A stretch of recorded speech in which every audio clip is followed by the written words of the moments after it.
नमस्कार दोस्तों, अगर मैं ये कहूं कि ईरान पर हमला करना अमेरिका की सबसे बड़ी ऐतिहासिक गलती बन सकता है और यही हमला ट्रंप को आने वाले चुनाव में बुरी तरीके से हरवा सकता है, तो क्या आप यकीन करेंगे? एक्चुअली क्या हो रहा है कि चंद घंटों पहले ना ट्रंप और इजराइल ने एक बार फिर ईरान पर अटैक करने की तैयारी स्टार्ट कर दी है। मतलब कि ऐसी तैयारी करते हुए दिख रहे हैं। लेकिन इस बार जो कहानी है ना 2019 से 2020 जैसी नहीं है। जी हाँ, इस बार ईरान और अधिक मजबूत हो चुका है। जी हाँ, इस बार जो एक्सपर्ट्स हैं, जो पेंटागन के जो हायर अधिकारी हैं, यहाँ तक कि इजरायली डिफेंस ऑफिशियल भी ये मान रहे हैं कि उन्हें और समय की आवश्यकता है। जी हाँ, ये हमला एक स्ट्रेटेजिक ब्लंडर हो सकता है, जल्दबाजी हो सकती है। मतलब कि ये अपने पैरों पर कुल्हाड़ी दे मारने जैसा हो सकता है इनके लिए, अगर इन्होंने युद्ध की शुरुआत करी खुद से तो। या इजराइल खुद कह चुका है कि हमें टाइम चाहिए। क्यों? क्योंकि इस बार ईरान लापरवाह नहीं बल्कि 100% तैयार बैठा है और इनसे ये कह रहा है कि आओ कभी हवेली में दिखाते हैं अपने जलवे। एक्चुअली ईरान को अब अच्छे से पता है कि प्रोटेस्ट, ह्यूमन राइट और डेमोक्रेसी सिर्फ एक बहाना है, असली मकसद है रिजीम चेंज करने का। इसलिए तेहरान ने खुला अल्टीमेटम दे दिया है कि अगर ईरान पर हमला हुआ तो सिर्फ इजराइल नहीं बल्कि पूरे मिडिल ईस्ट में बहुत बड़ी त्राइमम जैसी स्थिति हम पैदा कर देंगे। एक्चुअली 40 से अधिक अमेरिकी सैन्य बेस ईरान के टारगेट पर इस समय होंगे अगर युद्ध होता है तो। ऐसा इसलिए क्योंकि मिडिल ईस्ट में अमेरिका का एक भी एयरक्राफ्ट कैरियर मौजूद वर्तमान में नहीं है और बिना एयरक्राफ्ट के कैरियर के अमेरिका कोई बड़ा युद्ध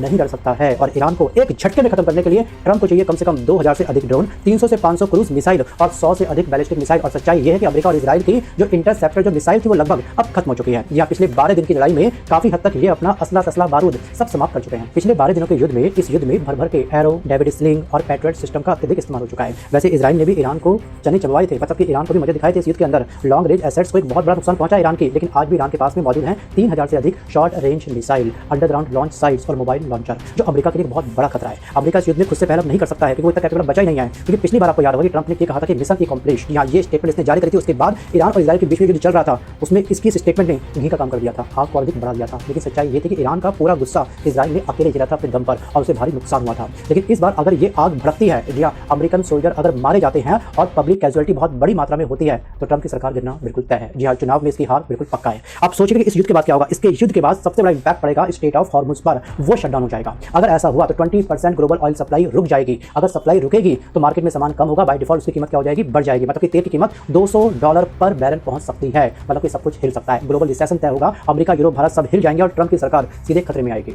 आपने देखा होगा ट्रंप ने किस तरह से वेनेजुएला पर हमला किया, उसका कुछ खास इंपैक्ट पड़ा? बिल्कुल नहीं पड़ा। या उसका वो मिशन बुरी तरीके से फेल हो गया। मदुराई को हटाने की इसने कोशिश की लेकिन उसके लोग आज भी इस सिस्टम को चला रहे हैं। जहां ईरान इससे 10 गुना ज्यादा खतरनाक है। ये इजराइल और ट्रंप दोनों को समझना होगा क्योंकि इसके पास वो सेना है जो पैसों पे नहीं बल्कि देश के लिए लड़ रही है। जी हाँ, मैं बात कर रहा हूं इस समय IRGC और बेसिस के बारे में, जिसको मिलाकर के ईरान के पास में कम से कम 50 लाख से ज्यादा आइडियोलॉजिकल कमिटेड फाइटर हैं। जी हाँ, और ये लोग पैसे के लिए नहीं बल्कि आस्था और विचारधारा के लिए लड़ते हैं। और आखिरकार किसी देश के विचारधारा को उसकी आस्था को आप कैसे मारोगे, ये सबसे बड़ा सवाल है। और सवाल ये है कि क्या ट्रंप इतना बड़ा रिस्क लेंगे? क्या सच में ट्रंप आप मुझे मार करेंगे? क्या सच में ट्रंप अपने पैर पर खुद कुल्हाड़ी मारेंगे? आपको क्या लगता है? वीडियो को पॉज करके आप अपनी राय मुझे कमेंट करके जरूर बताइएगा। धन्यवाद।